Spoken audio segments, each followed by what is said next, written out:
Welcome to the meeting. Let's see, this is April. The Franklin Township Trails Committee meeting starting at 7:07. Call to order. All right. All right, roll call. Jim Kulagowski, Chair of the Trails Committee. Hi, Diana. Hi, Diana. Hi. Vanessa Jones.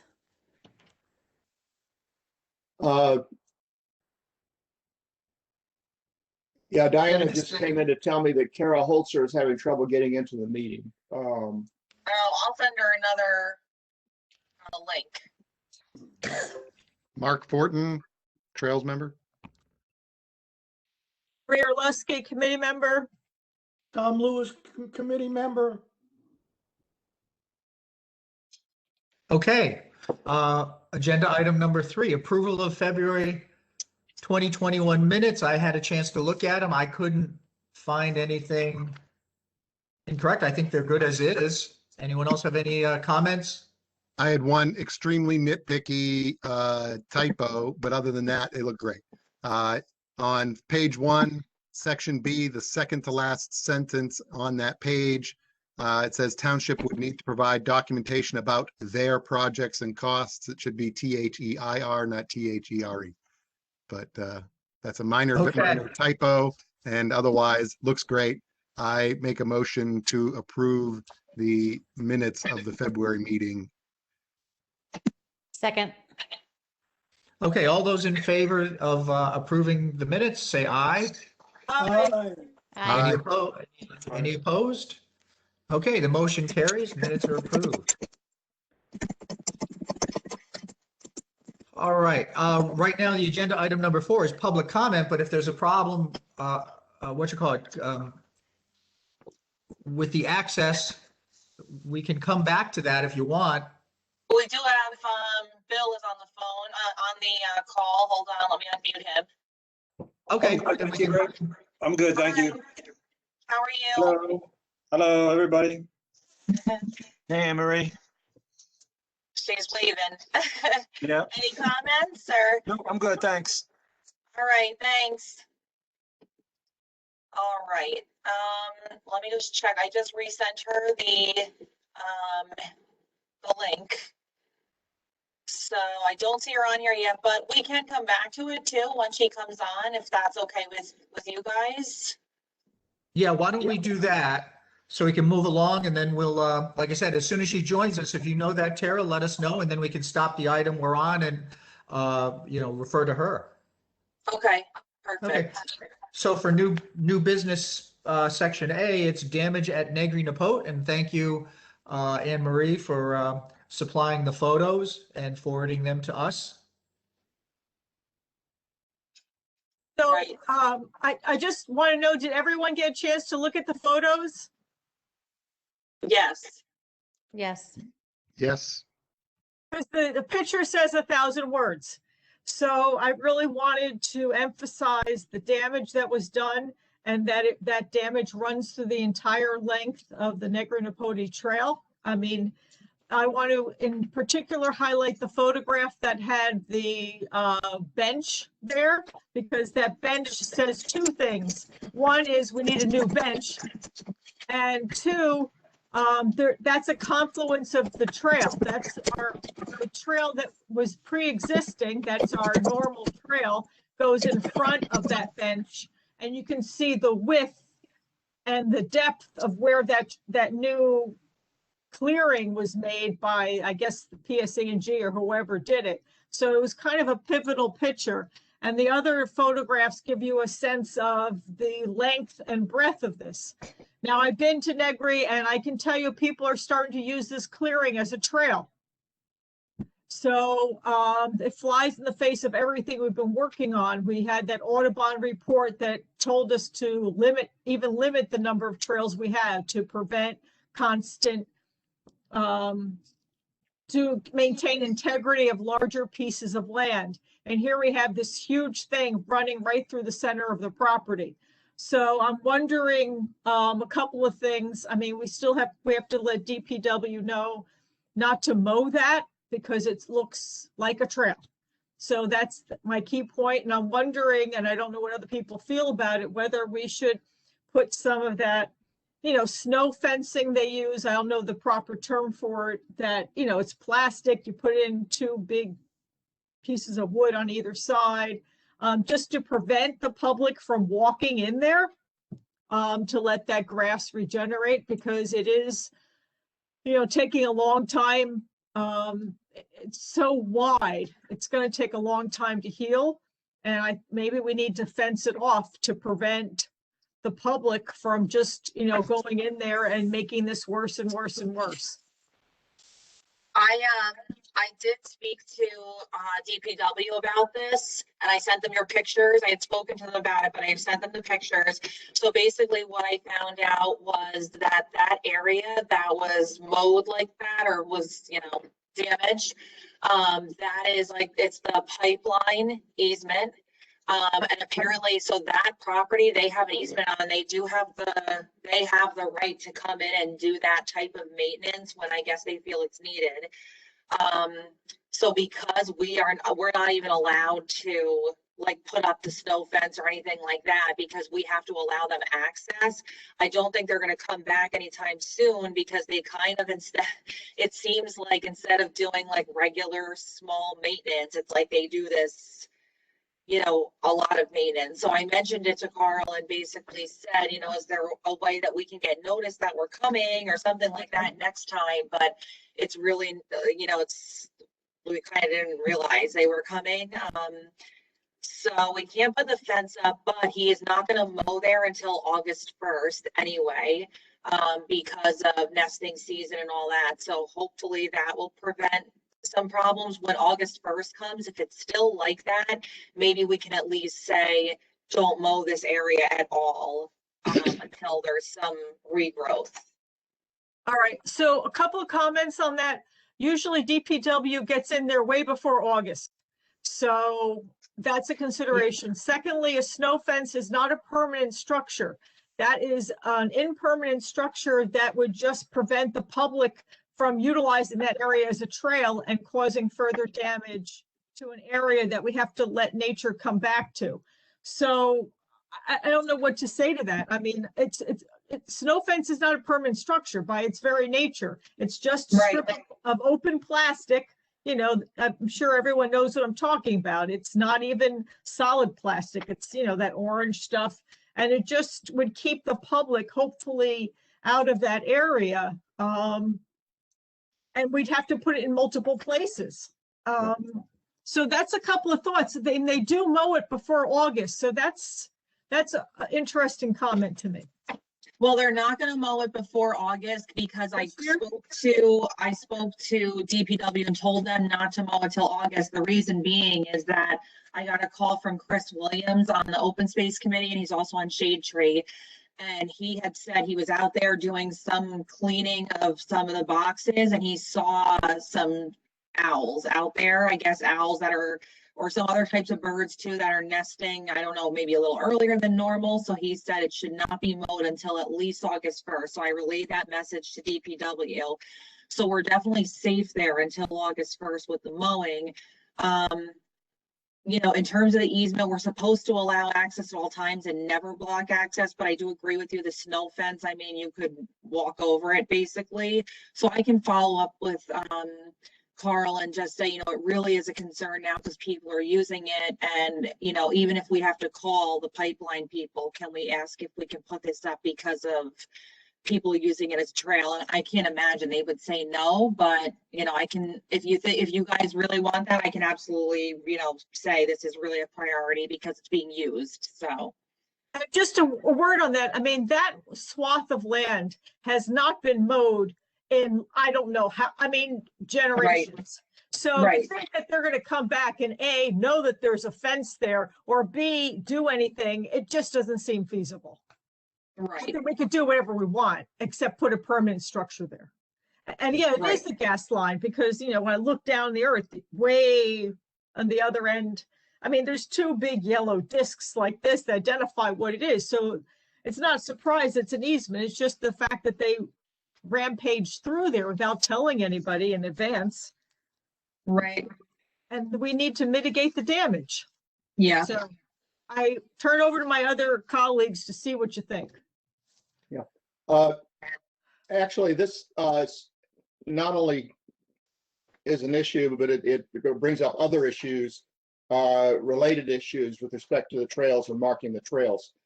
Not only do we have this new mowed area, but the fire people actually created new trails in setting up their fire breaks at Griggstown. And I think we're really going to have to rethink our trails. I think we want the burns to happen. They got to have the fire breaks there, so I think we need to put some effort into thinking about, you know, how we can integrate those into our trail system. And I agree completely with Anne Marie that actually I can go out, I've got some stakes. I can just go out and put 2 stakes on either side of the place and stretch some of that plastic fencing across it. That's no big deal. And it certainly would not affect any maintenance issues that this pipeline company has with respect to it. Also, we need to get somebody up there to replace or repair the bench, and as well. And also, there's this mowing issue. Public Works mows the existing trails, and they haven't done a very good job of it. And I don't know if it's necessarily Public Works' fault. I don't think they've really given any guidance as to where they should mow and where they should not mow. And you know, I understand Chris's issue with respect to nesting owls, but you know, where are they? Well, where are they in relationship to the trails that we actually do need to get mowed, because they're the existing trails, and they're constantly getting, you know, Public Works constantly goes out there, they mow the trails, they get their tractor stuck, these big sit-on-top lawnmowers stuck in all the wet spots, and they have to tow them out with trucks and create a lot of ruts in the process. And in addition, there are on the Pollinator meadow, which I think we need to talk about with respect to this mayor's butterfly issue as well. They just keep mowing wider and wider paths through there, and those are pollinator plants. They're for the monarchs, you know. And you know, the problem is that nobody's really marked out where they would mow and gone out with them when they're mowing and tell them, you know, don't go there, go here. So that's my 2 cents. Well, as usual, I have this sort of out there crazy alternative viewpoint. I guess I'm wondering, like, why don't we just embrace, like, this is going to happen again. I live not too far from a similar underground pipeline area, and they come in like twice a year and just brush hog the daylights out of it because they need access to that from a safety perspective. So it grows in crazy and you can't walk it at all. And then they mow it down, and then people use it for a while until it gets thick. They just, I mean, it's not an official trail, it's not anything, but people use it because it's convenient to walk instead of along Cedar Grove Lane and things like that. So, and also if you look at like Sourland Mountain Preserve, they have something that passes through there as well. And they've just chosen to incorporate it as part of their regular trail because it's there already, and people already use it because people are by nature go and use what's cleared. So since, you know, this is going to be cleared, it's going to happen again. We can't stop them from doing that. Why don't we just make this part of the trail? Kind of like what Chuck was saying. Why don't we rethink our trail and have this trail here? Well, the whole point of the Audubon survey was to look at all of our trails, and one of their definitive things was to allow for a greater expanse of grassland and removing some of our existing trails. So I thought as a group we were heading in that direction, and this huge swath is certainly flying in the face of everything that we were already agreeing to as a committee. And But it's not something we can change. Like, they have the right of way to do this, and we're going to Right, get overridden on that every time. but they haven't done this I've never seen it happen before. So 20 years? Yeah, Wow. about that I'm long. sure it's I been done mean- before 20 years. Well, I don't know for sure. It's certainly been more than 10. So I'm just, if it take them that long to get through it, and I also have an intercontinental gas line through my backyard, and I can tell you they do not do the trees out there very often. It's years and years and years in between. So it depends on what you see in your life. I just think that if we don't do any mitigating in this situation, it's a huge swath of land that's now another trail. And there is another trail going around that. And I think we have to look at what is our purpose? If we're dedicated to using it, making it a grassland, then we have to utilize it as a grassland. And all this new huge swath of land, it just flies in the face of everything we've been doing. I have to say that I've read the Audubon reports, and I think you all know that I'm actually a member of a number of Audubons, and I have a great deal of respect for the organization. But I'm not sure they necessarily represent the total authority with respect to how the grasslands should be managed. I mean, Audubon's purpose or their main goal is really to provide a grassland habitat for ground nesting birds. And I think many, and I won't say many times, but sometimes they focus on that and not necessarily on the rest of the wildlife and the ecosystem. John Park's analysis, he wanted us to remove some trails to increase what they call patch size.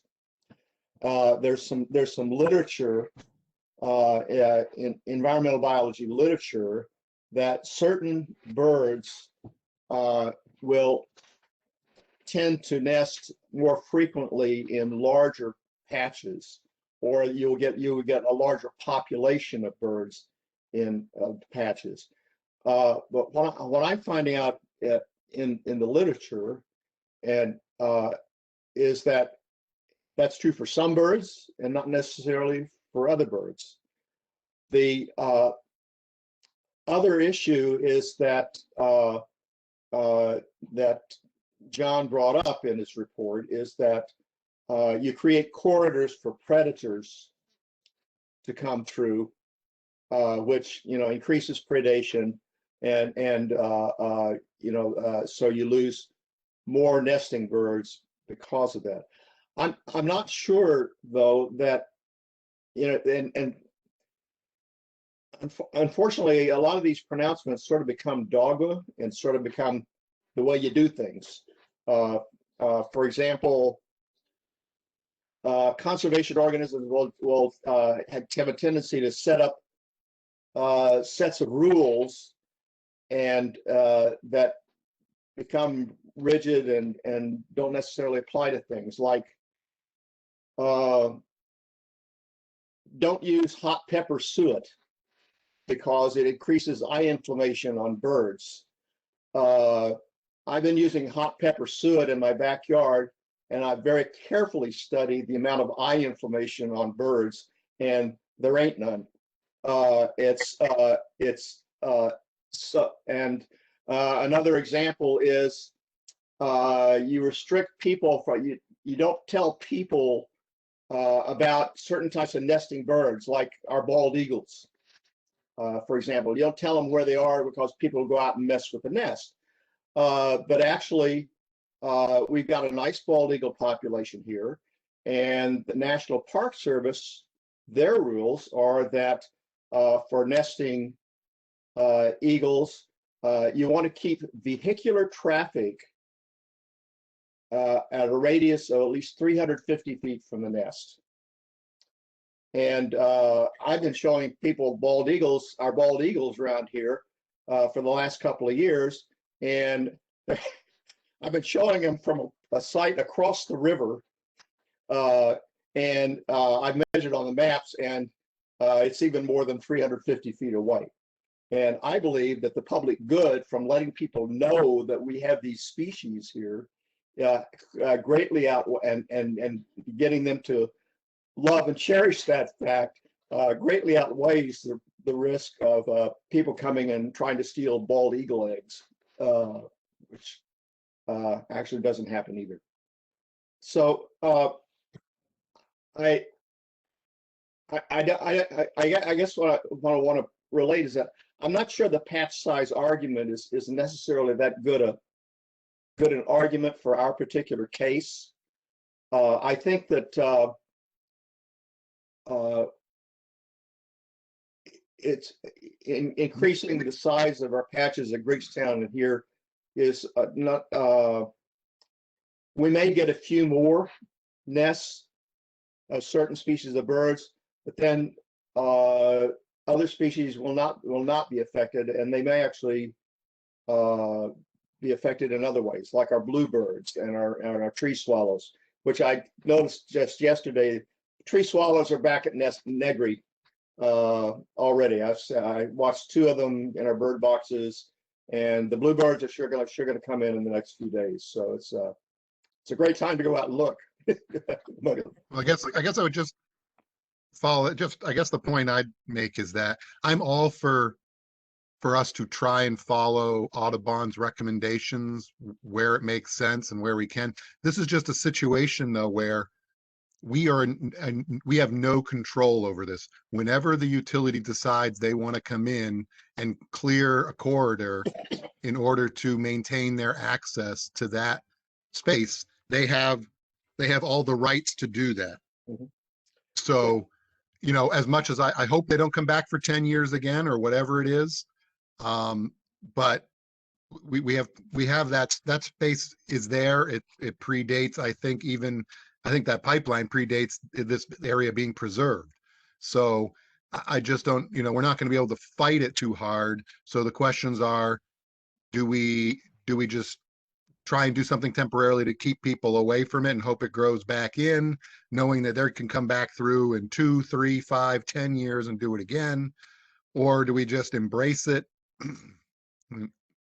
But it's just not something we're going to be able to put a stop to. So I don't know if it's worth us being able to do a lot more to chase it.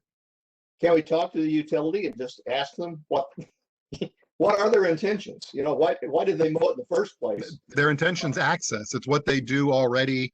If you follow it happens over at, like I said, Sourlands, and it happens at other spaces here in town. It happens out in Colonial Park. It happens, just some places are kept more clear than others, but they do it. I mean, those yellow and white and, you know, the yellow posts with the white and red and black lettering labels are all around. And that's what they do. They have to maintain access for safety purposes in the event that they need to go and inspect or maintain those pipes. That's just what it is. Well, as I understand it, their inspection procedures, they actually do by plane. And what they look for are spots of dead grass, which indicates gas line leaks. But you know, maybe they want to come in and repair the line. I don't know. But if it's just a situation where they said, "Oh, we haven't mowed that for a while. Let's go out." Yeah, and maybe it's that they reached a point where the Plain folks who did the survey said we're unable to clearly identify patches of grass because enough other stuff has grown in, like the invasives and things like that, you know, the autumn olive and everything else, that we can't tell if something's dead. So periodically they probably have to go in and maintain it to a point to allow that aerial survey to be effective. Yeah, well, I agree with your point. So my point is, we don't even know why they did it, and whether they intend to keep doing it, or because one of the things, that's a pretty wide path in there, and it's actually a path that unfortunately didn't go through invasives. it actually took out a lot of grass.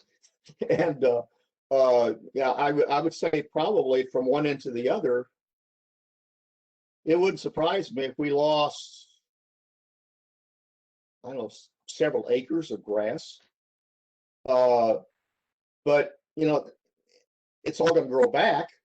You know, I would like for us to at least get some clarification from the gas line about why they did it, what they want to do in the future, and let's work together on this issue.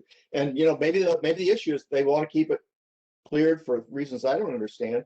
If that's the case, then you know, let's try to work it into our trail system, like you're suggesting, and you know, we just reconfigure like we're going to have to do at Bridgetown as well.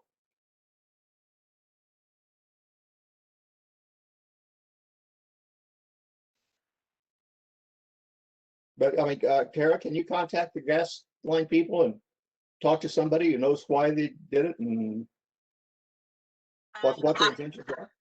I can reach out to them. So I have a request into Somerset County Clerk's Office because any of deed of easement or right-of-way easements have to be filed there. So I have requested, this way I can review the easement. I'll have to review both of them to see what the exact restrictions are, because in the easement for the right-of-way, it'll say, you know, how many feet wide they're allowed to do and where they can park their cars and everything. So if I can get a hold of that easement, which it just takes a few days to get a hold of it, you know, I'll look at that first, and then, you know, if it's something that requires more of, you know, let me call the pipeline, I can do that too. But I think probably first best step is to get those two easements. No. But yeah, no, I agree with you. I mean, I guess the immediate question is, do we, if we can, would it be to our advantage to just simply block off that section of the trail with a temporary fence? That's what I want to bring to discussion, because I just think it's important. We're a Trails Committee. I mean, just to take a look at that piece. I And think my that comments- probably, I would assume that we probably can. I mean, I can't give that approval. I have to ask DPW, because I mean, if the easement states that the access has to be like completely barrier free or something like that, then they might not want to do that. But I'm working on getting the easements, and then I will reach out to DPW. I mean, if it's just the snow fence, it's not anything that can't be easily removed. Right, it's just so, right, it's just to keep the public out of there and serve as a guidance for DPW or whatever. I mean, if we don't mow until August, holy mackerel, what a mess out there. Yeah. Well, I I mean, mean, we that's the could just, thing, you know, just string a plastic chain across it, a white plastic chain, put a little sign on, say, please don't walk on the grass. We're trying to get it to grow back. Right. Or with an arrow where the trail is, because the trail at that point is right next to it. You just, you know, I mean, there's a lot of ways we could do it. Right. So I guess the next step, Tara, will be for you to let us know where we Yeah. stand with this, or should we just right now take a protective stance and do something? I mean, I think the best thing to make sure that we're not doing something that we're really not supposed to be doing is for me to let you know that I mean, if it says in that easement, which I can't imagine it says this language, but if for some reason it says this access point must be clear at all times, without any obstruction or something, then going to do that would be, you know, you would be violating the terms of the deed of that easement. So I think the best thing, let me find out if for some reason it said that, we can always contact the pipeline and kind of explain our cause. But in the meantime, I'll look, and I'll also ask Carl what are his thoughts about maybe just putting that snow fence up.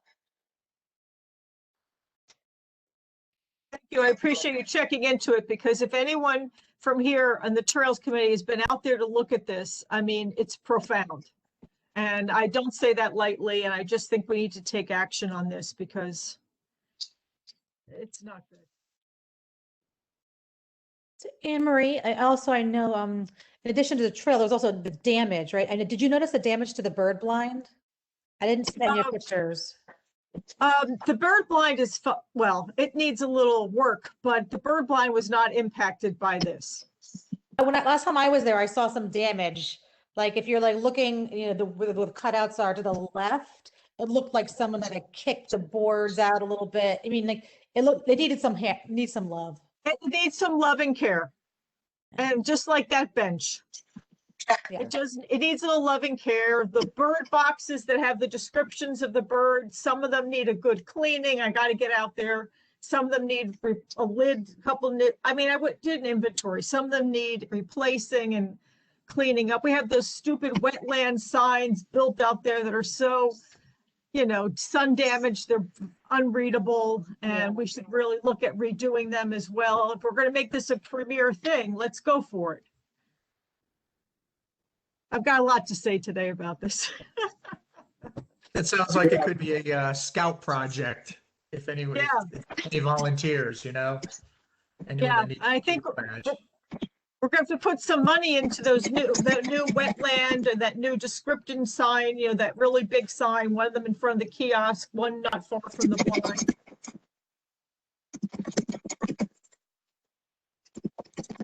Okay, it seems like there's kind of like a compromise. Tara, yeah, if you can get that information, then we'll see how, you know, if it's possible, how often they do that, because I can't remember when that's been cleared, but who knows, if they're doing it more frequently or whatnot, then maybe it may have to be incorporated as part of the trails and block off some of the current trails we have. I don't know.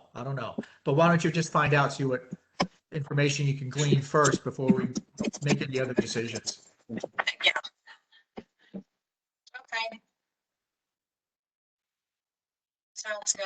I'll do my best to try and get a hold of that quickly. Okay. All right, moving on. Do we still have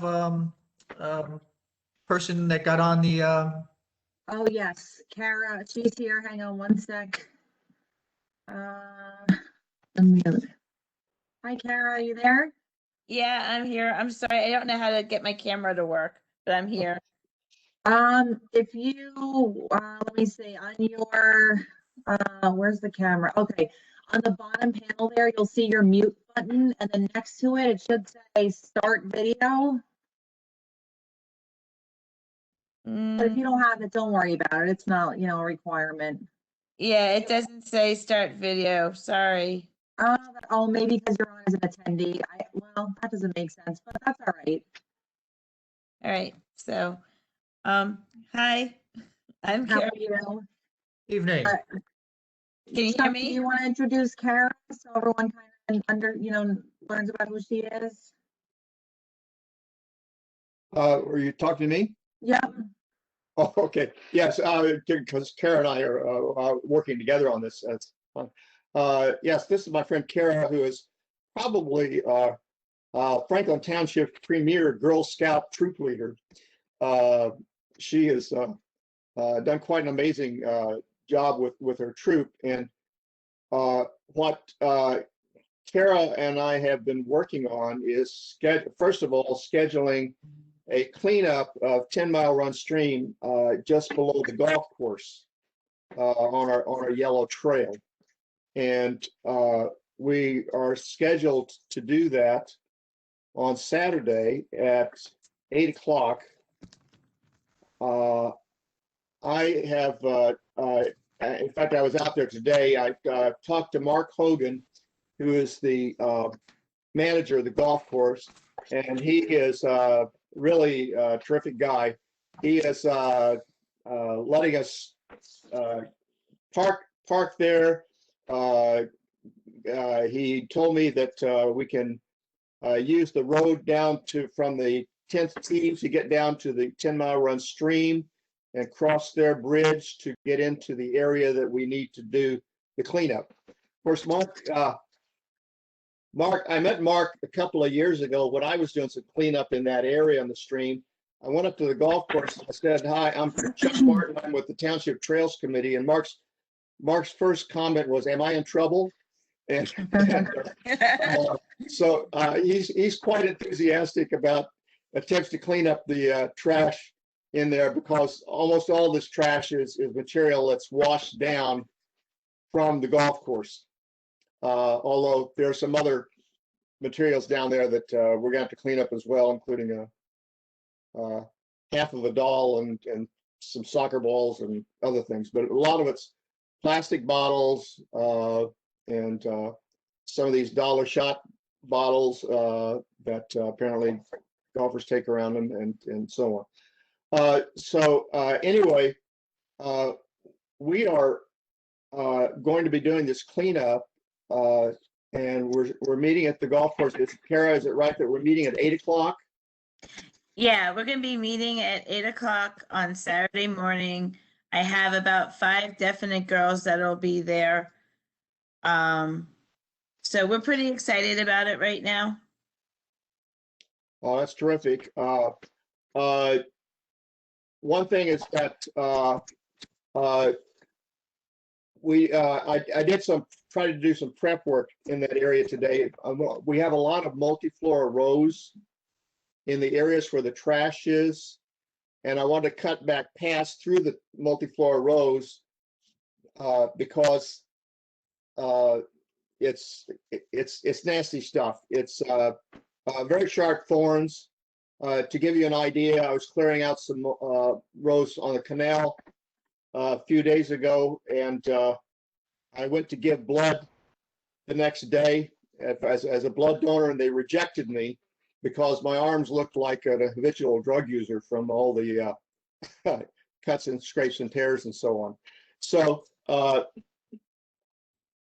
I think I've got the area cleared so that your girls will not encounter most of this, and we'll be going out with you as well to help in that area. But your girls need gloves. They need to wear boots. They are going to get their feet wet because this is we're going to have to do a stream crossing here. The amount of water in the stream will probably be no more than 2 to 3 inches, but you can't get around it. Your feet are going to either get wet or they're going to get wet and muddy. And I'm wondering whether we should provide safety glasses for the girls as well. My main concern goes back to this multiflora rows.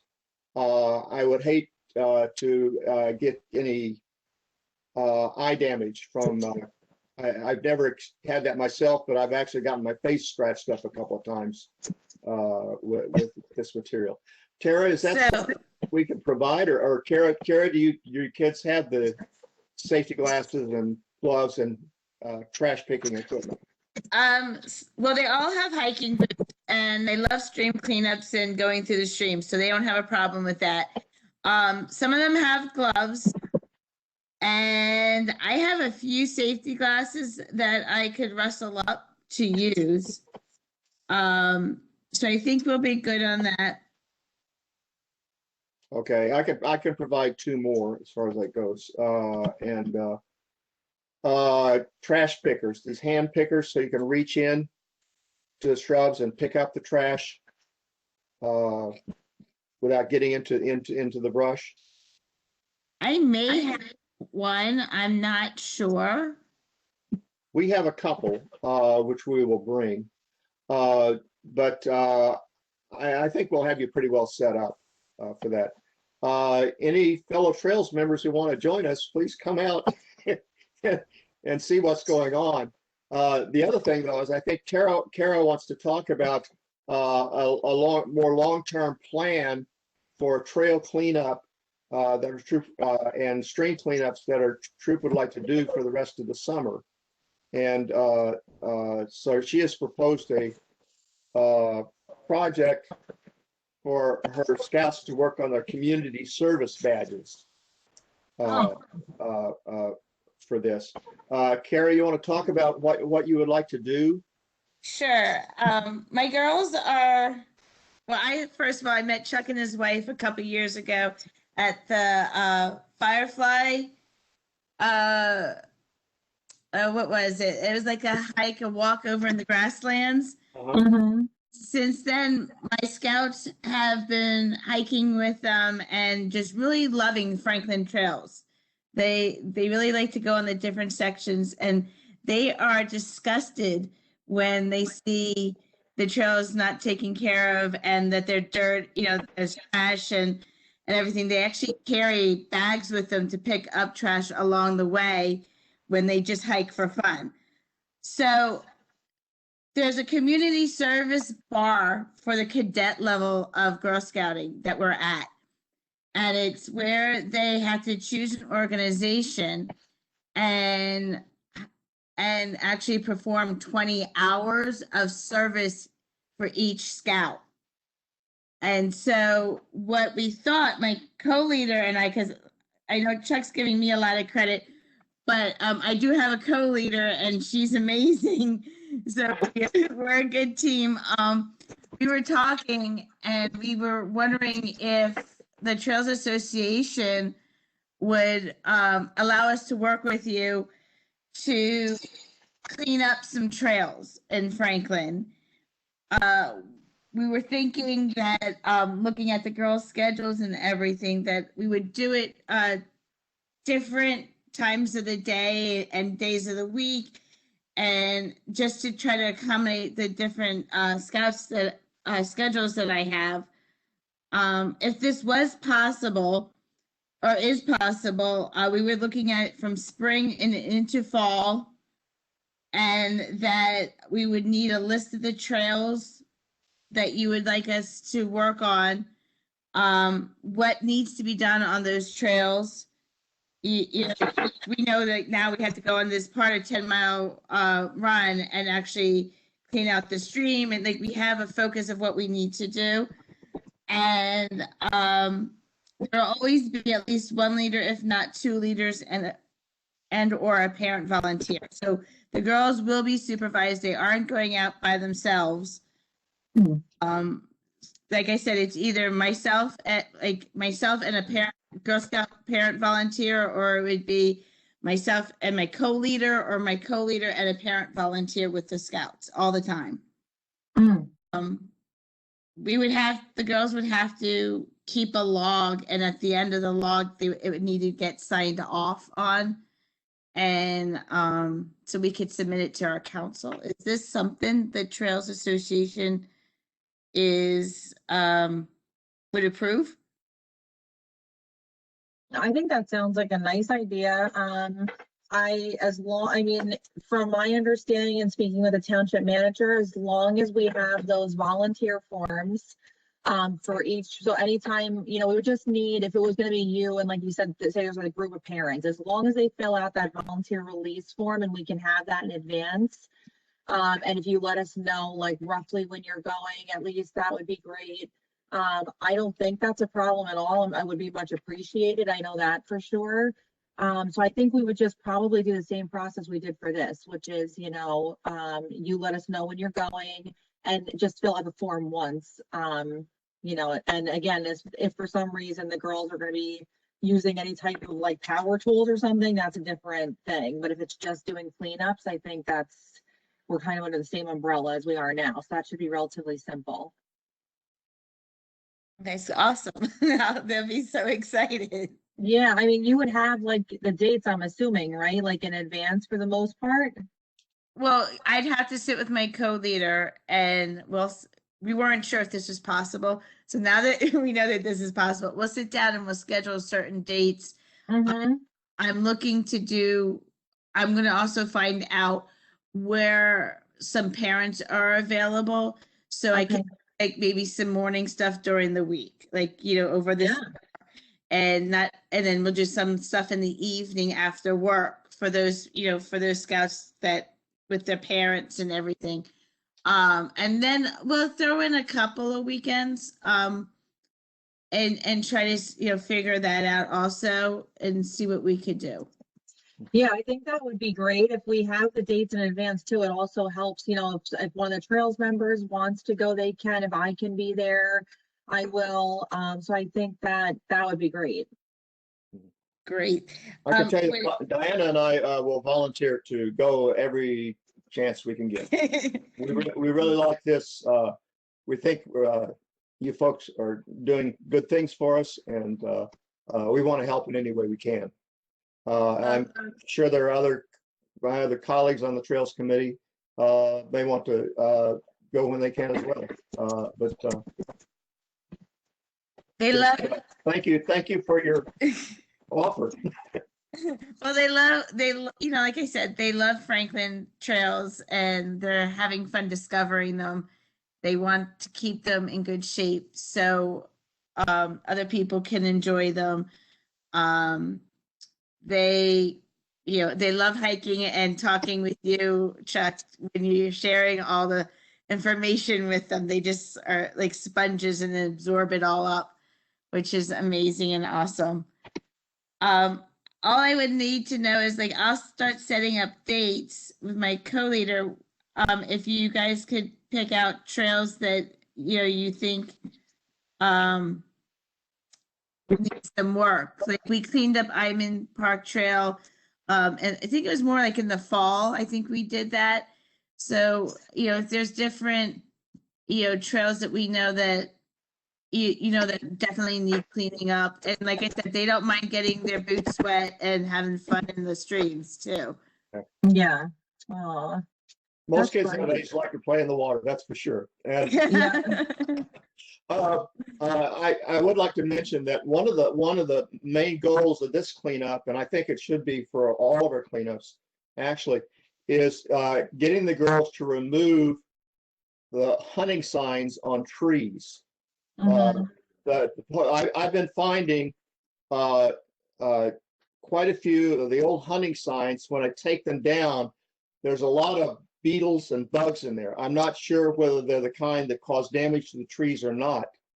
But, you know, a 2015 sign is sort of worthless anyway, because, you know, all the dates are wrong.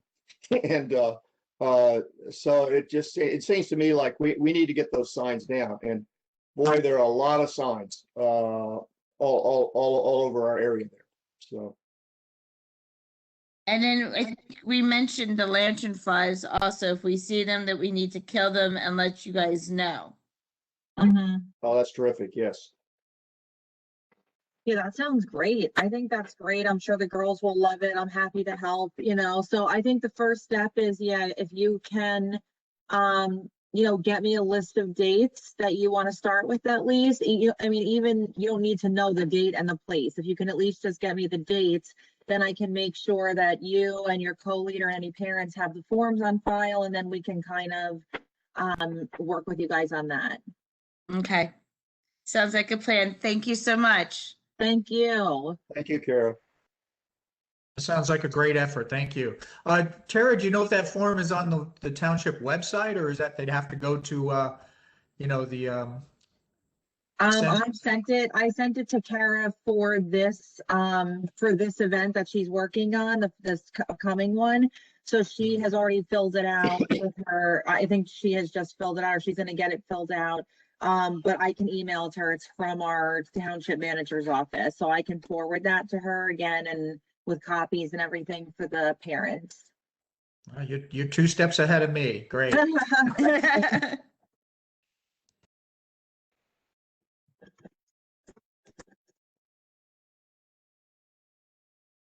All right, I guess that's Thank it you, for that. Kara. Thank you, Thank Kara. you. All right, Thank we'll you. be in touch. Okay. All right, Tara, if we want it, we can do the update maintenance call with Carl. And I guess that has to do with the Greekstown burning. Yes, so I had my monthly meeting that Carl and I have been having, which is really helpful. So I talked to him about Negri, the damage that was done. We kind of already discussed what, you know, him and I just talked about. The paint for the trailblazers and the benches, they have the PO is complete to order the paint, and I sent him the types, the colors, and all that stuff from our last 2 meetings ago. So that is ordered. They just have to go pick it up, and they're planning on doing that more in May. They don't want to start that in April because of like rain and mud and other things they have to do. So they're going to start hopefully doing some of the paintings at least in May, June-ish. The benches, they are working on still, getting those ordered and that's, basically the budget got introduced, but once the actual budget funds are released, then they can go ahead and order those, but those are still on the plan to be ordered and the benches will be replaced in stages. So they're working on that. The driveway at Griggstown, he told me has been filled in. I followed up on it. So he said that they filled in that, what did you refer to it as, Anne Marie? I keep forget what you called it. You gave it a specific name. Oh, yeah, that was A ravine. it was a poetic moment there. A ravine, I think. The you called it. ravines. Yes. So that's been Ravine turning filled into a in. canyon, yes. Yes, that has been filled in. So Yay. yeah, that's good news. And did we talk about anything else major there? The little libraries that the Boy Scout has been working on for some time. He reached out to me and he wanted to start installing them. So I had to have him send me a map of where he wants to install them, because even though it is just a little bit of digging, we are required to call PSC&G anytime we dig and get a mark out done. So he sent me the map, I forwarded it to Carl, and they are waiting for PSC&G to do the mark out. And funny thing I learned is that I said, well, can we order the mark out can I have him order the mark out if that's faster, meaning the Boy Scout? And I did not know this, but this is good to know. Technically, by law, you're not allowed to use someone else's mark out. So even for some crazy reason, say on your front yard, PSC&G say American Water came and they put a mark out of where the pipe is, and they had to have PSC&G come also so they can dig. If you were like, oh, I want to dig something in this spot, you can't use the same mark out that PSC&G did. You have to have them come back. I don't know, but anyway, that I've learned through this process. Wow. So once we have the mark out done, DPW will dig the hole so that he can, it's a little easier for DPW to dig it than him, and then he can start installing them. So we talked about that.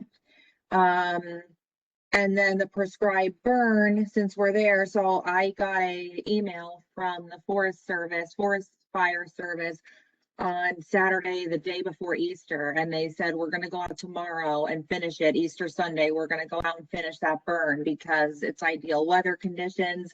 So they did actually go out there and finish the burn at Griggstown. So they're done burning for this season. They did say there are a few trees that have to be pulled and spot treated.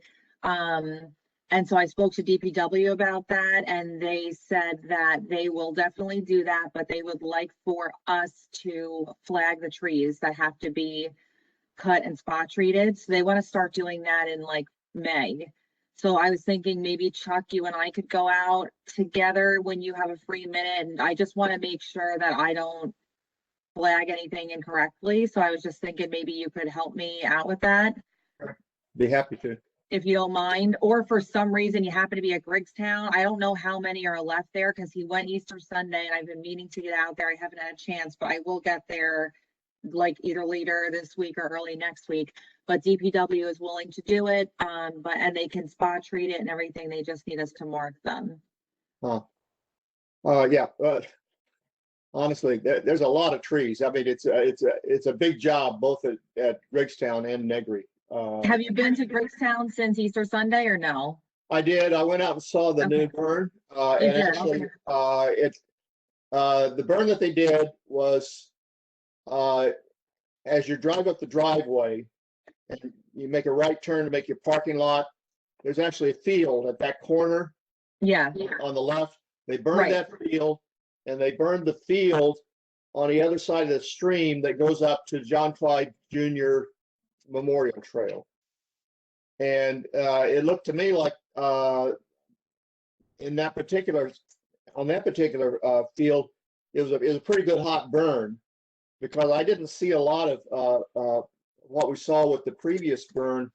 If you go out and look at some of our previous burns that were done in October, there's a lot of standing canes of mugwort, blackberry, multiflora rose. The mugwort in particular, if you see these canes, there's lots of seed heads on there with viable seeds that actually didn't get taken care of with the burn. But mugwort's a problem itself because it also comes up from the roots, Mhm.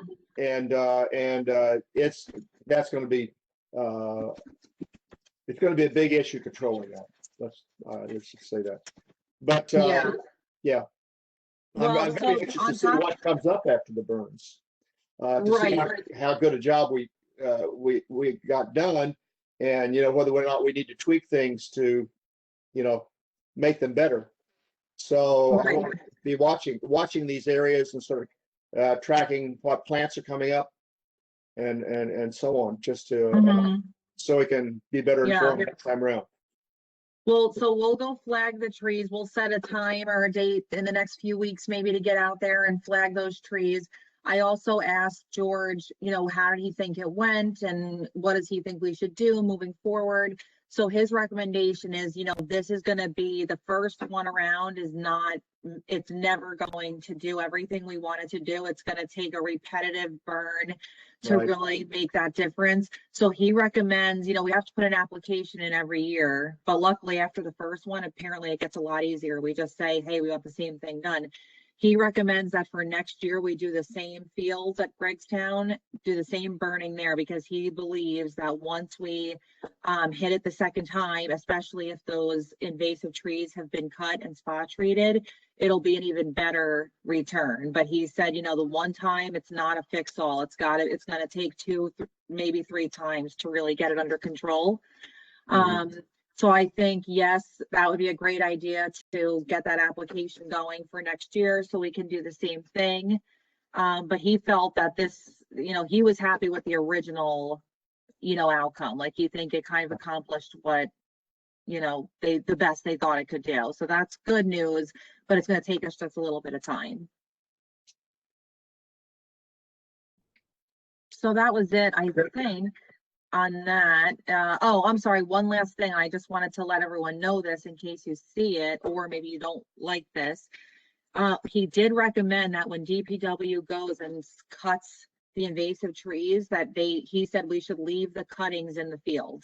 Tell DPW to leave all the cuttings there because it makes better fuel for when That's they right. do the burn.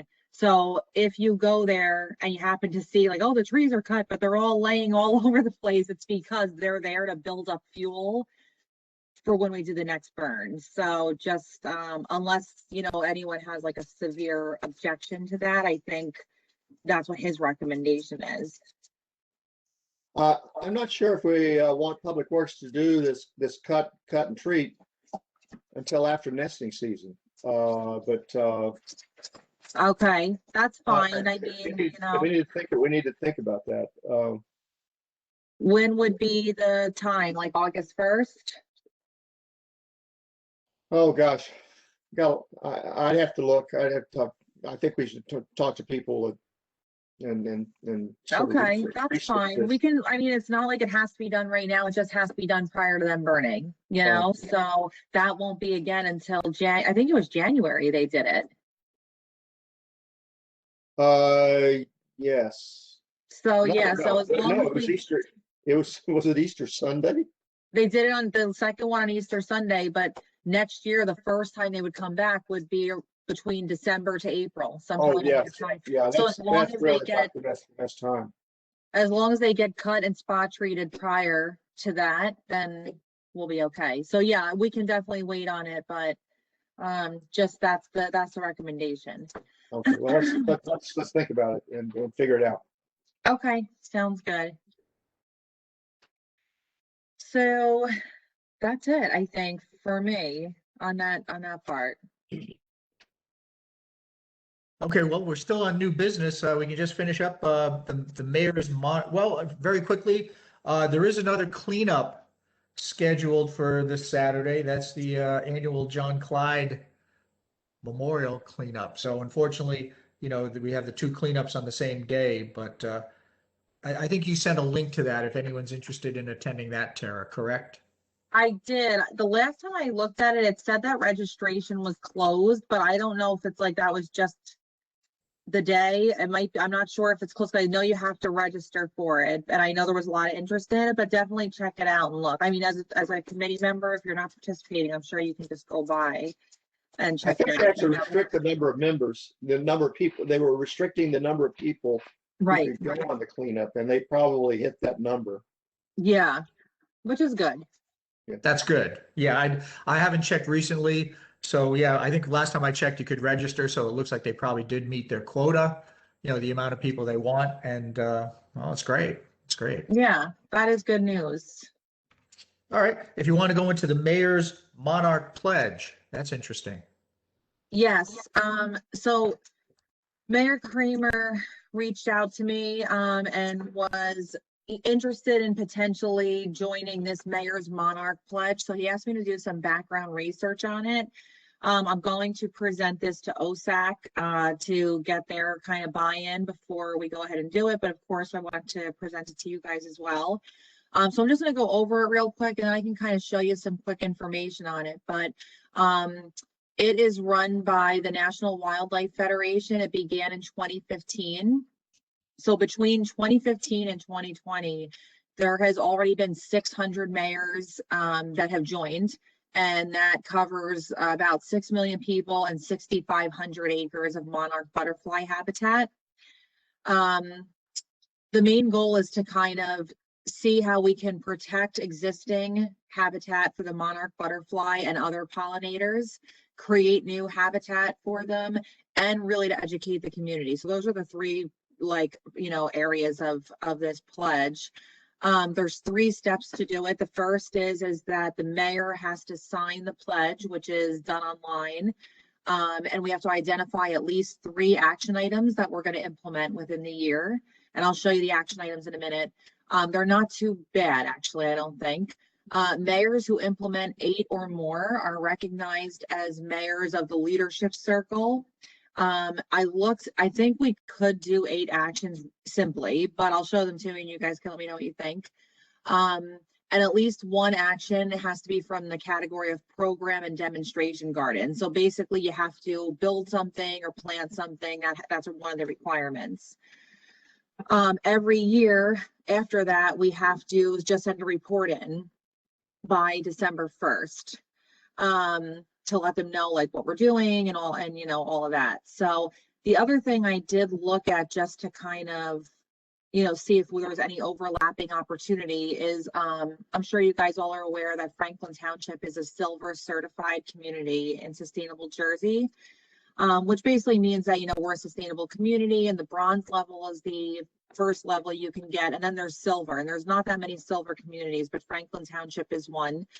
I looked to see if there's any overlap between these 2 programs, because typically there is. And I figured if we did our actions for the butterfly one, that also will get us points for sustainable Jersey. It's kind of like that is the direction we should go in, because it really helps us out in both ways. So there is 2 areas. One's under habitat conservation under sustainable Jersey, and one is under they have this thing called an innovative community project, which is basically anything that's not covered by sustainable Jersey, but it's kind of like a different and cool project that you're doing in your community. So right there we could get 20 points for sustainable Jersey. I think we need 350 for certification, so that would be a big help. I just want to show you some of let me share my screen. And I went through all the action items, and I looked to see where we overlap. So these are my notes of where we overlap. I just want to, before we do this, show you, this is one thing. This is the fact sheet. So this is like just a cool flyer that's already made that we can share. And it basically tells you everything I told you. So this is what you have to do. Here's where it's located. Here's some resources. There's a Facebook group. So this is something basically already made that we can kind of hand out. So I thought this is just good to have. I'm going to share this with OSAC too, but this is a good community education piece. And then they also have the list of actions. So there's a total of, I want to say, no, there's more than 25. There's 30 actions. We have to do 3. if we do 8, we can become part of this leadership circle. I think there's only like 15 communities in there. So I wanted to show you my notes. So I looked through those actions. I looked through what we're already doing and what overlaps with Sustainable Jersey. And I basically came up with these are the 8 actions that we should look to do. So the first one we have to do, which is issue a proclamation to raise awareness. They have a template. I filled it in for Franklin, and I'm going to give it to the mayor, and I'm going to show it to OSAC, and they can use that to do the proclamation. So that's one already done. I have to remind myself what these crosses mean. Hang on, maybe eligible points. Yep. Okay. So anything with these 2 blue little T's these could be eligible for Sustainable Jersey points. So the first one, and it kind of is a little bit of what we talked about with the trail maintenance, engage DPW, the Environmental Commission, the Green Team, you guys, of course, any other committees that are interested, to identify opportunities to revise and maintain the mowing programs and milkweed native nectar planting program. So this is basically what we kind of want to do anyway, but we put a little twist on it to allow for these plantings and everything else. We identify where is their existing habitat, identify where we're planting habitat, which is, these species, plant species that are good for pollinators. We show the map to DPW. If we have to stake it out, we stake it out. And then DPW knows where the restricted and modified mowing areas are. So that's easy enough, in that we can share the map and we can show like correspondence with DPW. And it also works with our trying to engage DPW in terms of like how we maintain our trails. The next one we can do, again, this gets Sustainable Jersey points, is engage gardening leaders and partners in the community to support it. So one easy way is to call the Somerset County Master Gardeners, which is run through Rutgers Cooperative Extension, and they need to do volunteer hours to get their Master Gardener certificate.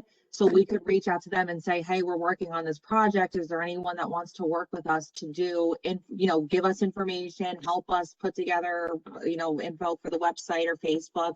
And then also, would you mind, helping us, like show us, how to do the planting, or where's the best place to do the planting.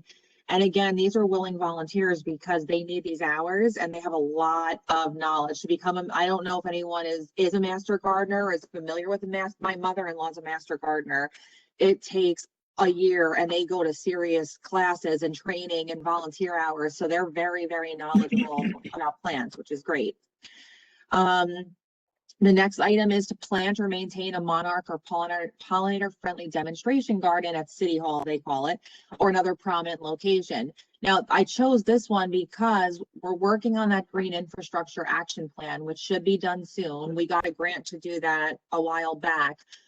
Some of the recommendations they have are to do rain gardens. So my thought was, one of the places that they recommended doing a big rain garden is at the municipal building.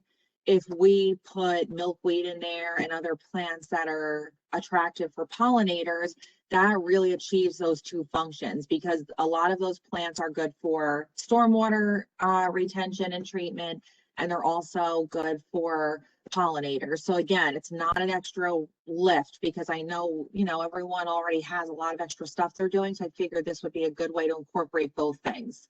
And we have to pay for the materials to build the rain garden anyway. So we already are doing that. So this is just, instead of, buying these plants, instead we're buying these plants. So it kind of like saves cost as well. The other steps are to display educational signage at the garden. So again, that's super easy because DPW has the sign machine. They can make signs. We can put an educational sign right there that explains what we're doing. The next one is increase the percentage of native plants, shrubs, and trees that must be used in city landscaping ordinances. So I can easily review the township ordinance, and if there's any adjustments to be made, we can make them. If they're already existing, we can submit that for, for approval. Also, same thing with looking at the ordinances for the use of pesticide, herbicide, insecticide, so they're not harmful for pollinators. So I thought one thing we could submit is the Audubon Plan, because I don't know if you all remember, but I don't know if I should say we, but OSAC got a quote to treat the invasives at the grasslands with, chemical treatment. that was one of the quotes they got before we applied for the, before we paid for the Audubon plan, because we said, why should we use these chemical treatments when we can maybe just like get a good plan from Audubon and see what their recommendation is, which kind of led us to be able to get the burn and all of that. So we can submit that as proof, and we can also, you know, just again, this is again, conversation with DPW and figure out, you know, how we can kind of, you know, if there's any ordinances, make that work. And then the last one is to adopt an ordinance that supports reducing light pollution. So I will look through the ordinances. If we have it, we submit it. If we don't, there are sample light reduction pollution. Wait, there are sample light pollution reduction ordinances that we can easily do. So that's 8 items. That would actually put us into the leadership circle instead of just being a participant. Although maybe everyone says, you know what, we really just want to be a participant, just do the three items. The reason I think doing the 8 items would be good is because really everything that I've identified here is really already part of either an ongoing project or it's a matter of reading and changing some words around. So I think it's easy enough to really do this, and I think it's feasible. I know the mayor is interested in doing it, but he wanted to, you know, me to do the research and get feedback from everyone. So that is the gist of it. And I kind of want to get your thoughts so I can also let OSAC know your thoughts when I present this to them on next Tuesday. That's it. That's it for that. So what do you guys think about that? I'm not sure it would fit in, but one of the projects that I really think would be tied in with this is let's try to restore the pollinator meadow at Negri. This is that area next to the parking lot that goes up the hill and actually down the other side of the hill before you get to the swale there. That was seeded as a pollinator, a wildflower native grass mix. I'm actually looking at the list that I got, seed mix that I got from John Lewis that they seeded with in 2005. And well, right now it's mainly knapweed, multiflora rose, and lots of red cedar seedlings that are coming up. Anne-Marie, you've probably seen this, that there's that whole swath of cedars that are hip high, and that comes from the last mowing, which was done, what, 2 years ago? Yeah, I mean, it's solid cedar. We can do that. Maybe we can incorporate that into number 5, which is engage gardening leaders and partners in the community. So maybe we basically say, oh, under number 5, when we engage these leaders, we're going to do it at that spot at Negri.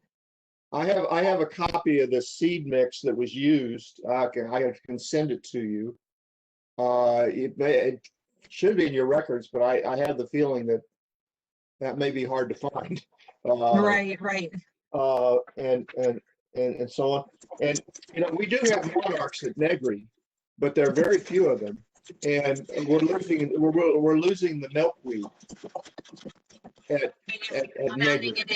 I'm adding it in here that we can do number 5, because I think the main thing is, I agree with you. Definitely, we should do that 100%. I think the best way to get this off the ground and make it so that no one feels that it's like, I can't do that. I have too much work, or, oh, it's a whole new thing, or, oh, it's going to cost more money. I think the best way to do it is really try and work it in with what we're already working on. So yes, you're right, Chuck. That should be taken care of.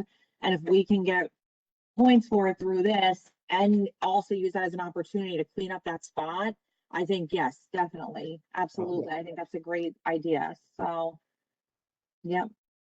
Great. So what do you guys think about this pledge in general and like working with it and the potential action items and things like that? Any comments or?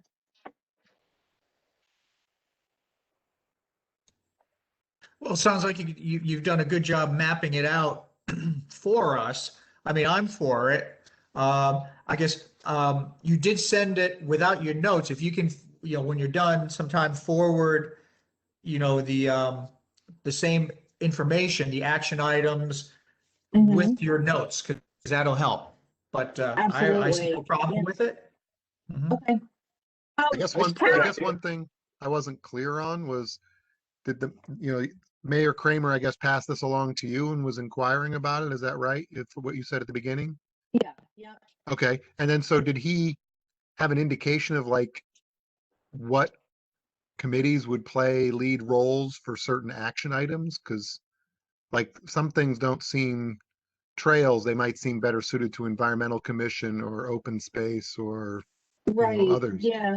He didn't have this committee will work on this and that committee will work on that. He kind of wanted me to identify what I thought the best action items are. So I really kind of tried to find projects that are in the works already. But yes, like the rain garden, that would be an environmental commission thing.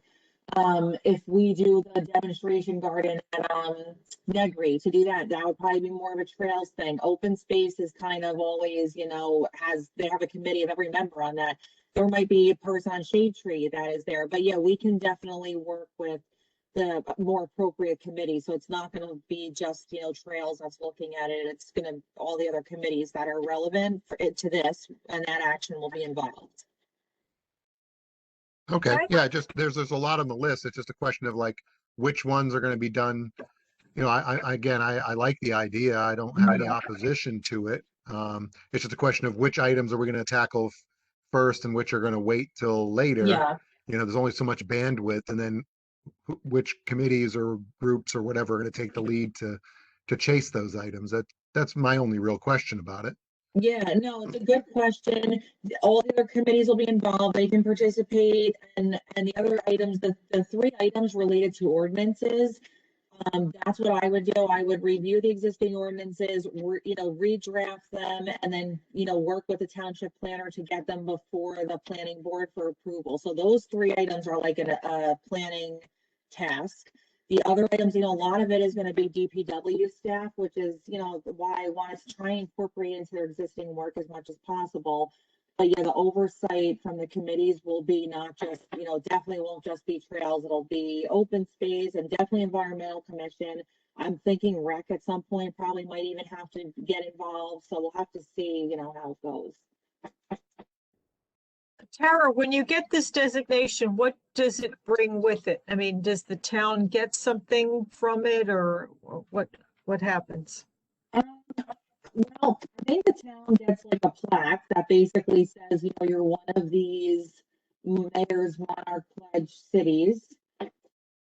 If you become one of the leadership people, they have a listing about your story and your municipality on their website that other people can look at.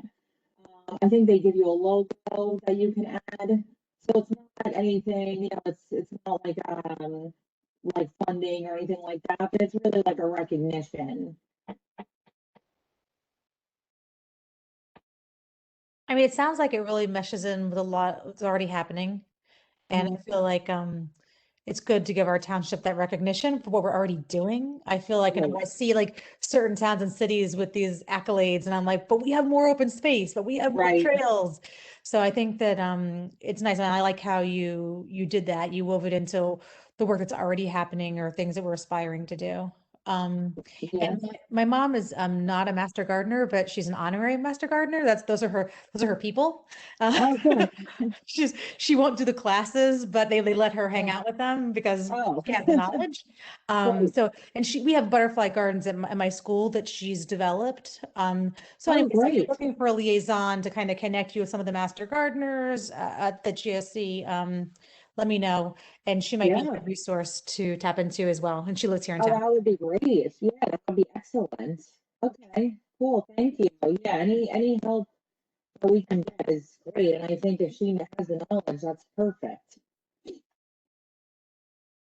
Okay, so I'm gonna present this to OSAC. I'm assuming that they're gonna say, because I mean, there's really not a heavy lift with it. I'm assuming they're gonna say, yes, let's at least move forward. I don't know if they're gonna want to do the 3 items or the 8. That'll be something we can just incorporate into our work plan and just it's another good reason to do these things. It's kind of gives us some backup to also be like, well, we have to mow here because we have to plant these, or so. I think it should go okay. All right, that was all I have on that. All right, looks like we can move on to old business. I think there's only 2 items left. It's the trails mapping, Tara, and previous grant work and status for the north-south trail. Do you have any updates of that? So, yes, Did we skip so, the John Clyde thing? Yeah, and we kind of talked about it. I think we did say that it's filled. You know, I think yeah. registration's As of filled. right now, yeah, it looks like the registration is closed. But that's good because it means they got a lot of people to do the cleanup. It's at Nahum Williams. It's a stream cleanup on April 17th, 10 to 2. Is that right? I can't remember. I think it's 10 to 2. But it looks like registration was closed. I'm assuming if it wasn't a COVID year, they would be able to have tons of people. But I think, you know, with the restrictions, they're probably closed, but that's good that they got so many participants. I'm joined at the Butler Road Golf Course, 8 o'clock Saturday. Yeah. Trails mapping, that's what you said, right? Right, Jim? I'm losing your audio. Can you hear me? Yeah, you're kind of breaking up. You've been breaking up off and on. yeah. Oh, geez. Can you hear me now? Oh my gosh, that's weird. We can hear you. It's just crackly. Yeah, it's off and on. Hi.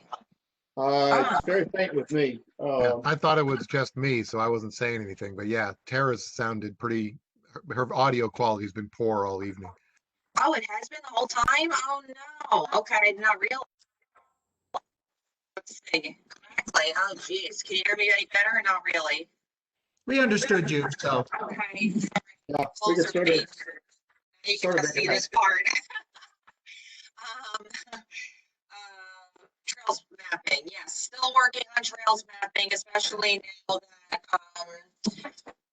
you know, we have kind of other issues to deal with at the trails there with the swath and everything like that, but we are still working on it.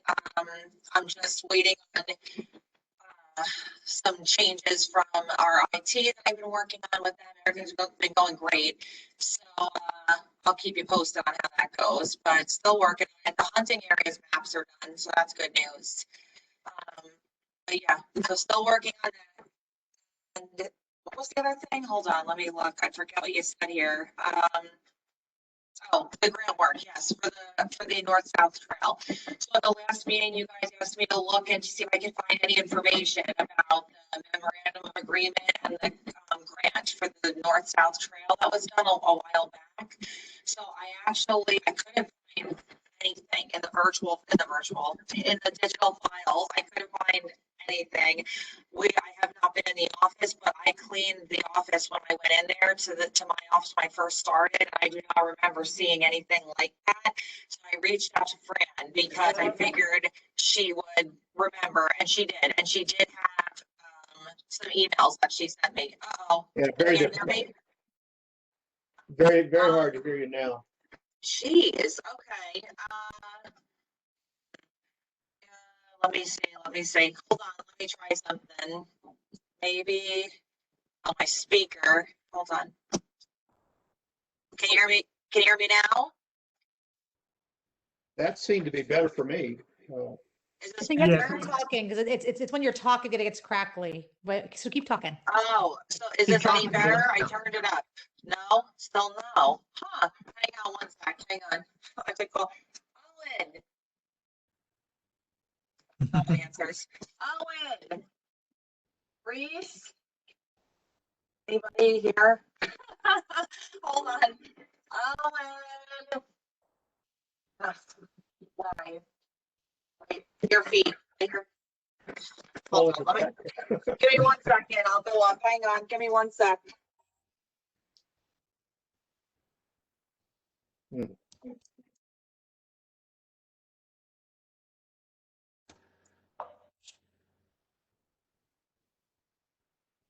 Well, if this takes too long, we can push off the pathways and trails plan again. Last time we worked on it, just so you know, is January 13th, so. By the time we wrap it up, we'll be ready for the next 10-year moment. Possibly so. But been a struggle. Thank you. Thank you. I'll be back. All right, let's see.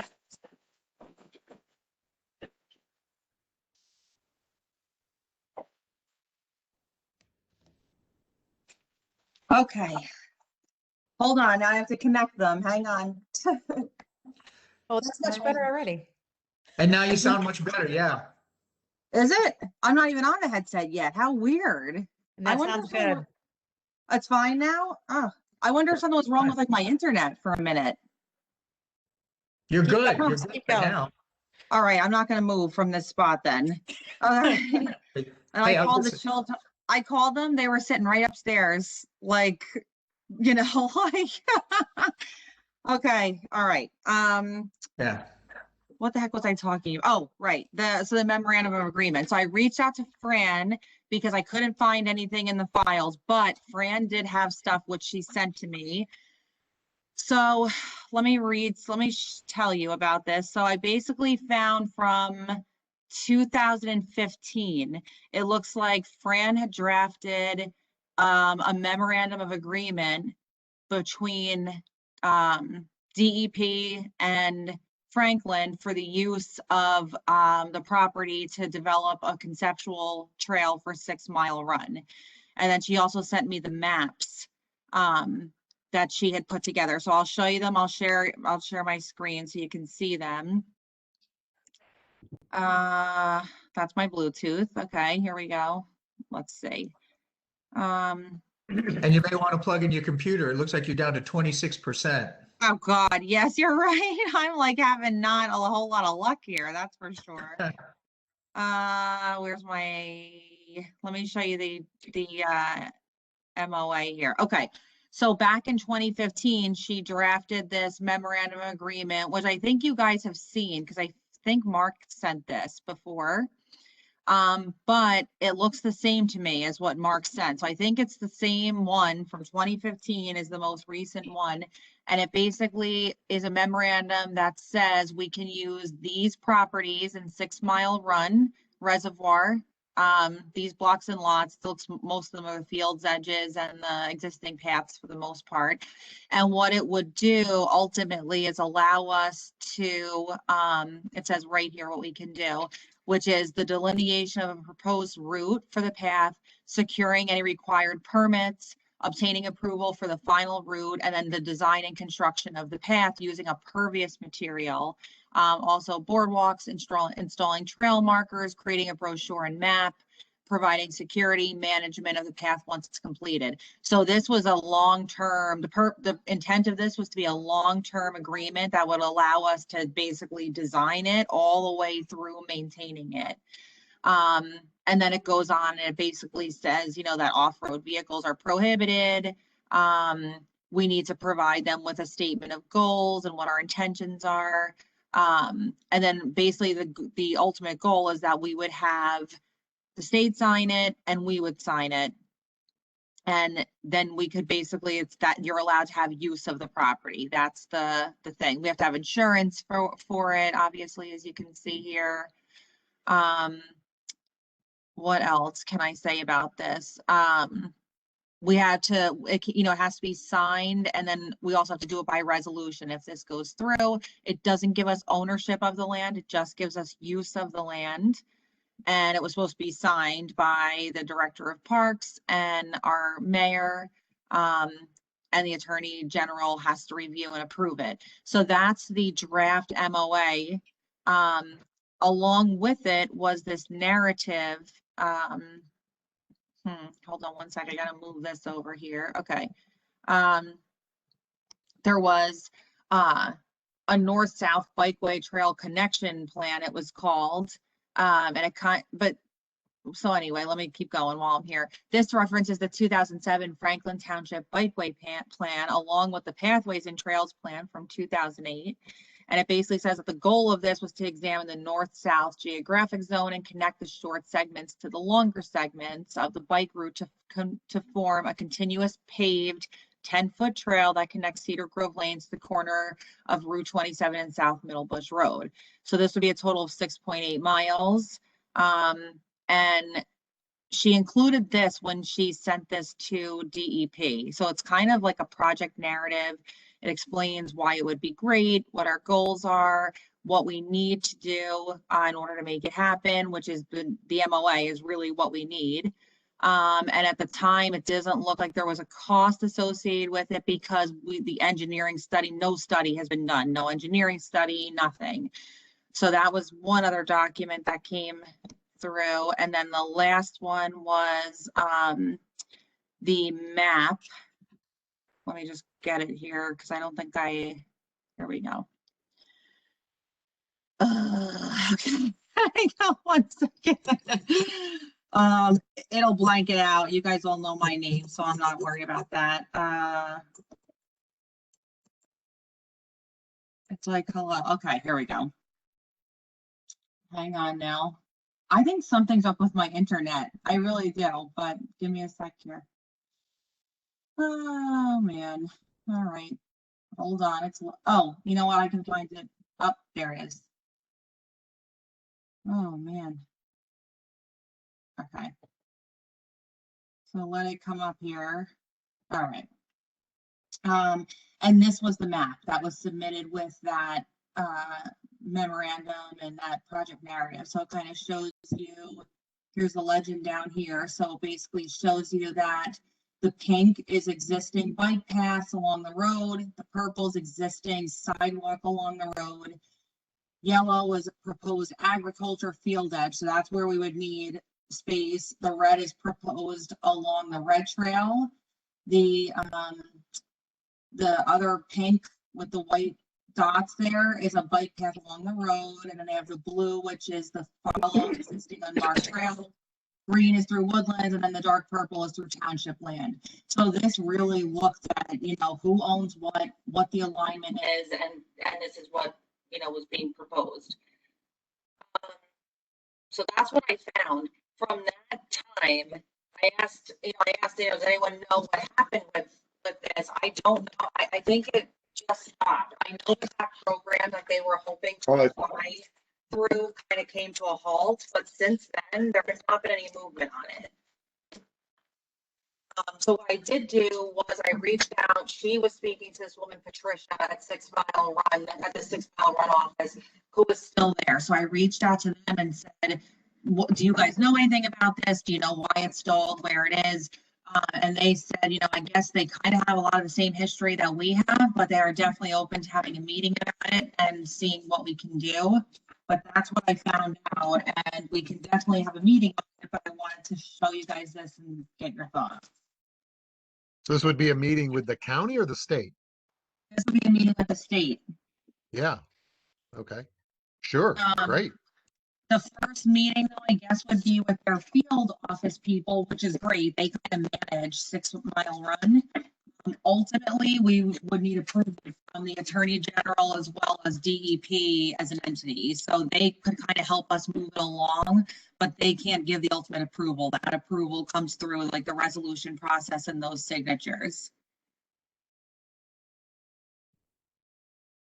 So that's it. That's what I was. Well, I guess questions I have were, I mean, not having ever seen that I have any recollection of ever seeing this map that Mark Healy created.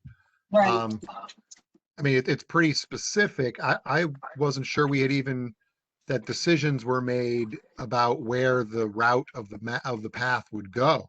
For a long time, there was discussion that what we see on the screen in front of us now, that instead of going along Van Cleef, that it might use back up to the top. I mean, there was a lot of time there where we were discussing the idea of going behind Smith Road and following that field edge and using that space, that the old railroad bed area, or some other route along the edge of that farmland, and then start paralleling South Middlebush much more closely. So. Yeah, I don't know why this route, I was just moving the map because when you said Mark Healy, I'm like, I don't see who prepared this map, but then I realized the box was over here.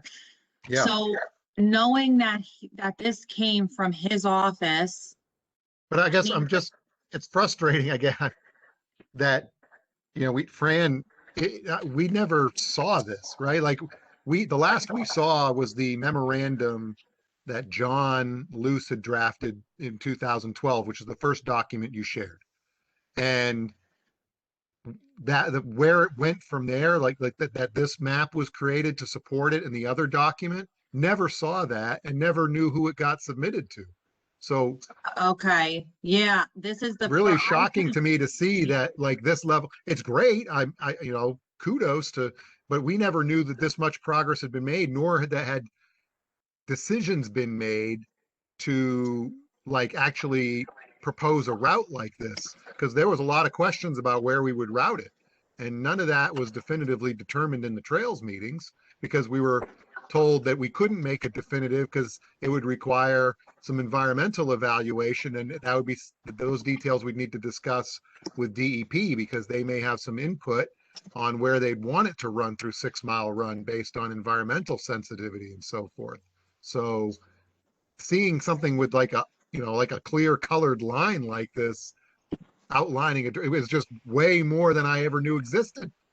Yeah, yeah, this is a good map. When I saw it, I'm like, wow, this is like someone really looked to see who owns what, where the, Yeah. now, granted, But this is it even route- feasible though? Is it even a lot? Like, we could I don't propose this, know. but what Right. would they throw it out and say we can't do it? Or like, is there a way to tell them this is just, I mean, it does say it's proposed, so I guess, I Mhm. mean, will there be an opportunity if they don't like what they see here for us to have a back and forth Right. to alter it to make it more to their liking? Yeah, there definitely would be.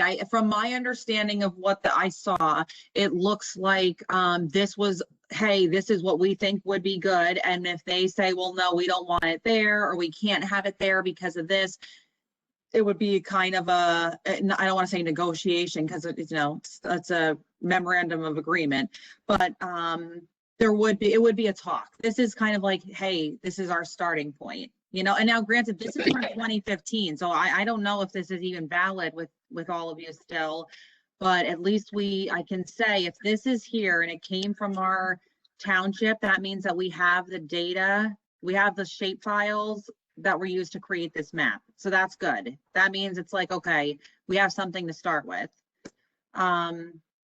We can start at this point and schedule a meeting with the people from DEP that are in the 6 Mile Run field office, kind of show it to them, get their thoughts, see what they think. If you want to do that with this, or I don't know if you guys want to like kind of go through this first and see if there's any changes that you want to make. If I may, can I briefly share my screen? Oh, of course, yeah. Hold on, I gotta get out of sharing here. Hold on. Okay, now, Mark, hold on, I gotta I'm making you a presenter, okay? All right, should be able to share. Okay.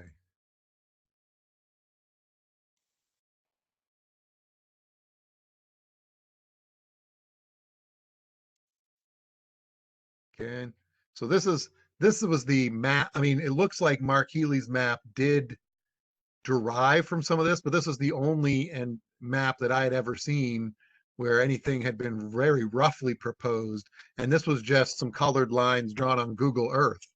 So the formality, taking it further, great. It's awesome. What the nicer map that Mark made is terrific, but it just to give you the history, like, after the proposal was done in 2012, I'm going to go back and look at my 2015. I have all the old TAC minutes from back then to see if we had any of these I have no recollection of seeing any of these nicer documents. It just kind of went into a void. It seems like something was done. That's great. But rather than dwell on the past, is the right step to meet about these, to sit down with those documents, the ones from 2015, and use those as a starting point DEP, will they entertain that, or do we need to get them re-ratified, and by whom? Like, does Mark Healy have to bless them, or what has to happen? I mean, I would say, oh wait, am I on mute? Hold No, on. we're hearing you. You Oh, you sound hear me? good. Okay. Yeah. I think that, I think if you all think that this route is still appropriate, I think we go with this one, have a meeting with them. I can certainly ask Mark if he wants to attend or has any comments, but they were good with this in 2015. I don't think there's been any major changes or crazy developments since then. I think we use it as a starting point to at least get the ball rolling, because even with the best, most looked at thorough map on our part, they're going to have changes, because I mean, the chances of them just agreeing to every single thing right off the top is not a lot. So I think at least it's a good starting point, and we have the memorandum drafted for them to look through. So, I think it's a good starting point at least. So then who meets with them? Who does this? Where do we go? Well, I would meet with them. We can ask Mark if you think that's appropriate. And then I would say someone or a few people from the committee probably should or could, if you could come, that would be wonderful. Or I'm trying to think, the other option is we can invite them to one of our trails meetings and see if they would it would be in public session, of course. I don't know if that's okay with everyone or not, but that would give everyone a chance to hear what they say, and then we all can hear what they say at the same time. Well, I don't know if we have,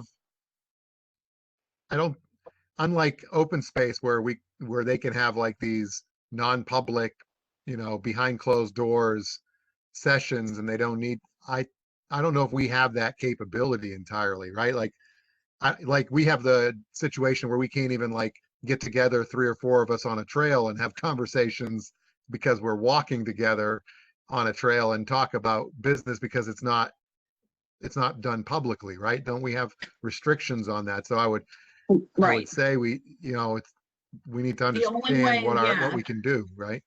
The only way we could do that is if they were coming to speak at one of our meetings, because it's a part of the public meeting, and there's nothing that would qualify this. Even if we could have a closed session, there's nothing about this that would qualify it for closed anyway.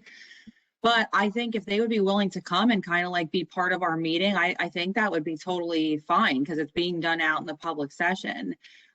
Or you're right, the other option is if we do meet with them, we could not have a quorum of the committee meeting with them. It would have to be 3 of you guys and me, and yeah. So really whatever you guys are, whatever you think would be best, really. I can ask them, and I don't know if they could come to a meeting at night. They might be able to, and if they can, maybe that's a good way. It would be like a working meeting, I guess. I don't know. Well, I wouldn't want us to be limited to the once a month. I mean, if we can move this along faster than the normal Trails Committee meeting process, I'm willing to try and be flexible and see if I can take, it's a little easier with me working from home right now.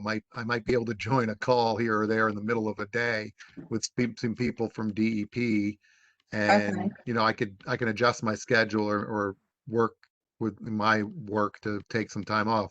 I may have some limitations in that though as well. I may not, as much as I really want to be a part of this, I work for the state of New Jersey, and so there's areas where I can't go and be part of things, so that are in a different capacity. I have to be careful about what I do, because I can't then go and petition a different state agency, so I have some limitations on what I can do. So I may not be the person who can be part of this. Okay, well, what I can do in the meantime, I can get a few dates and times from them. I can send them along, and then whoever wants to participate can let me know. And Mark, you have the history with this, and it would be great to have you there. So maybe if you want to see if you feel okay with coming, and if one of those dates or times work, we can, I can definitely try and do that. Okay, I'm willing to be part of it in initial fashion, just to hear stuff. I would think it would be good to have more than just me there. I'll be willing to try, but then if it gets to a point where, it may be I may have to just drop off because I'm simply, there would be a conflict of interest that I have to, recuse myself from the discussion. So yeah. That's fine, yeah. So maybe I'll try and get some dates and things for the initial meeting and I'll send it around. Anyone who's interested, we can figure out, you know, who can be there, who shouldn't be, you know, who should be there, and then we can work it that way. I'll try and get a few dates together. I wrote it So- on my list. Yeah, So I would Tara, just- I guess, That's Oh. great. Sorry, I I was just, gonna say- yeah, go ahead. oh, I was gonna say, I think my questions have been answered, but these meetings would be with the state DEP? Yeah, the DEP from the ones we would meet with initially are the people that work at the 6 Mile Run field office. So they are employees of DEP. They don't have the ability to make the final, you know, they can't sign off on anything, but that's who we should be working with to like get the route down and they can kind of get us funneled through to the right people. But these memorandums of agreement require, you know, signatures from like the executive director. And it has to be signed off by the attorneys. So, you know, but at least in the, that's who we should be working with, doing like the field work and the writing work and everything with them. Is that like Okay. Superintendent Castler, or? Yes, yep, Patricia Kassler and Stephanie Fox, yep. Oh, yeah, I've dealt with them before. And Yeah, they're very work- good. They're very good. easy to work with. I, yeah. I deal with them too. Actually, I got called down just yesterday. Patricia's last name is pronounced Kalesser. Kalesser, okay. I always say Lesser, good to Kassler. hear. I'm glad somebody's found that out because I've never dared ask. And, yeah, I've been calling her Kalesser for some time. Apparently, she likes it better when you call her Kalesser. Lesser, okay, I'm gonna make a, She's try and very make a nice mental person. note of She that. has That's good. opinions. So, right. she's, Oh, sorry. The other question, Terry, was this map was from 2015? Mhm. Okay, and just so I think I agree with Vanessa, is I have a copy of this map, so we have discussed it, but I don't have a date of when I got it. But yeah, so here's a. So Okay. Yeah, it that's what wasn't I a Trails couldn't find meeting, mine. but it must have been a while back. So, but yeah, I have a couple copies of this. So Oh, okay, good, good. So- All right, well, that's I good. don't think I have one. All right, so I'll start off by trying to get some of these dates together and then I'll forward them around. Hopefully we can at least like get a meeting going.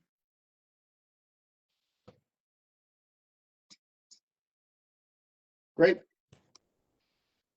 that does sound great. And it looks like, well, it's 8:55 and it looks like you guys have done it again. I don't know if you guys want to spend 45 minutes on the pathways and trails plan, or if we want to put it off to the next meeting. Hmm. You're I smiling. think we have to put it off to the next meeting. I think we have to have, if we want to do this, I think we have to have like a timekeeper and we have to make sure the first part of the agenda is like 45 minutes to an hour. And the second part is 45 minutes to an hour. I think that starting at 8:55 is asking too much of us. Yeah. Absolutely. And that's a great You know, idea. Yeah, there was a lot on this agenda because we really had a lot of like action items on this agenda too. So hopefully next month will be, I do have one last thing though I have to bring up. I got an email about the National Trails Day is June 5th. So, I mean, we probably want to maybe, I know with COVID right now, you know, although the restrictions are, it's kind of hard because COVID's always like a moving target, but it seems that right now, at least the restrictions are easing up. It's weird because the restrictions are easing up, but I think we're still in the red zone. So I don't know really like how that Yeah. works, but And with the recent hiccup to the vaccine rollout due to the concerns over the J&J vaccine, I think things are going to be slower. I wouldn't think, I would be feeling more better about being more cautious and leaving this to another year. yeah. Or the other option is next month is May, so it wouldn't give us a whole lot of lead time, obviously, but we could see how it goes with May and just do a very simple walk, very simple nature trail walk without like a lot of fanfare or whatever, just something. I can register us on the website if people want to do the walk and then that's it, unless, you know, because it's coming up, but it is hard because I mean, the way things are changing, it's like you don't know what's gonna happen. I guess I'd be more inclined, this is just my opinion, just an individual opinion, but to say that, you know, due to the ongoing COVID situation and that it's not clear cut, that we think it would just be best to just put something out there just saying, here's a list of our trails, where you can find them, you know, pick one on your own and celebrate yourselves and just try and promote it that way and say it's National Trails Day, but we're going to skip a formal event. Please go out and enjoy one of our lovely trails on, you know, on June 1st or Oh, whatever, June I whatever. like that idea. I think that's a nice idea. And then try maybe next year for a real formal event to get back in business. But that's just my one person's opinion on this entire committee. But I have to say, like, we've never had a turnout that would be of concern, even in COVID days. Like, you know, I feel like Good point. I'm kind of like, yeah, very good point. So, I mean, like, we typically outnumber the attendees. So, I mean, if we wanted to do an event, I think we could also be either, I know at one point people, we did, I think one year before my time, there was events at multiple trails. You know, and that's something, you know, if we were interested in doing, but also, we could also stagger things. So let's say 3 or 4 of us wanted to be there for National Trails Day. If we had almost like 10-minute staggered starts, just something that just kind of make sure we were spreading out. That's just another idea. Mm-hmm. Yeah. It's up to you all. I mean, if we're gonna do something like that, we probably do need to start planning that soon. Like at least getting like I would say we definitely do it on one of our own trails so we don't have to get permission from anybody because we'll be cutting it short. I mean, cutting it close. But yeah, I mean, we usually don't get a whole ton of people, so we could just do that as well. I would say think about it and we can talk at the next meeting, but at the next meeting, we're going to be cutting it close. So maybe I hate to put you on the spot right now, but maybe we can make a decision about which of those events we want to do. And if we do one where we're going to be like, you know, we can make a hashtag and say, hey, everyone celebrate at one. Here's a map of our trails. Here's a hashtag. Send us a picture and we'll post it on the website. I can do a flyer like that and show it to you all before we post it. And I can do that as work before our next meeting. Or if you want to have something in a place, I can try and, you know, at least put together some marketing material for that and figure out just, you know, what we're going to do. Because like, we don't need the minutia right now of like, who can be there, what time. But I mean, as long as we kind of at least know what direction, then I know what to work on between now and May.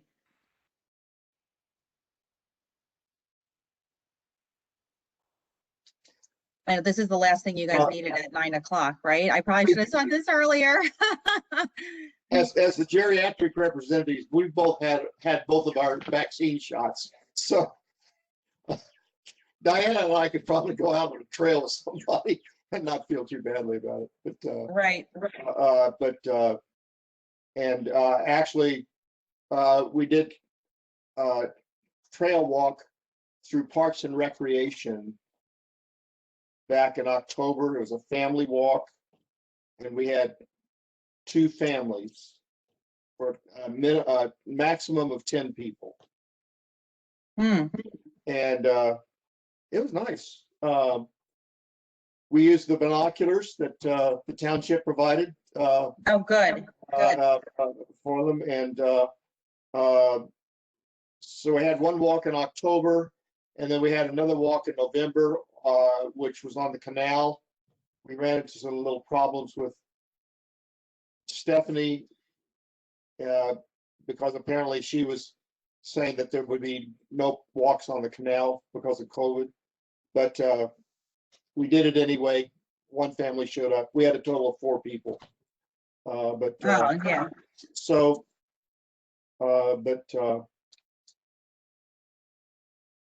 I'd be willing to participate in a walk like that, and we could define the number of people that come.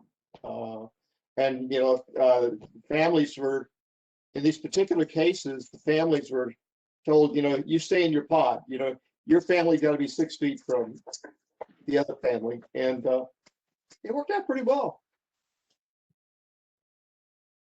Yeah.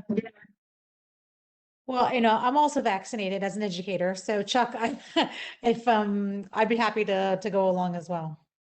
Great. And I think being outside is always a good thing too. Mm-hmm. I'd be willing to help as a hospital employee who is vaccinated. There you go.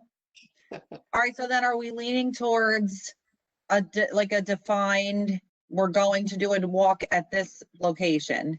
If that's the consensus, that's fine.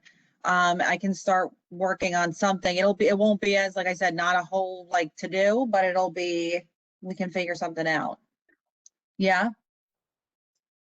Okay, let's so do it. Keep it simple. what's Yeah, the really spot then, simple. you think? I mean, What it's spot? spot and time, and I think that's all we really have to put out there, right? Spot and time. So what do you think about the spot? Yeah, what trail? Yeah, wood trail. How about Bunker Hill, Vanessa? You got nice wide trails out there? Sure. I don't want to be selfish. I'm happy to do Bunker Hill. Even though we have no sign saying it's Bunker Hill, but that's okay. It's still not yeah. there? I don't think so. Gosh, okay. All Make sure right. people don't walk on the driveway. Okay, so Bunker Oh. Hill. We won't go that far. We won't go that far, Jim. All right, so we're doing Bunker Hill Natural Area, June 5th. At what time, you guys? I think the last few years we did 9 or 9:30. Is that still a good time? I think so. You want to do 9:30?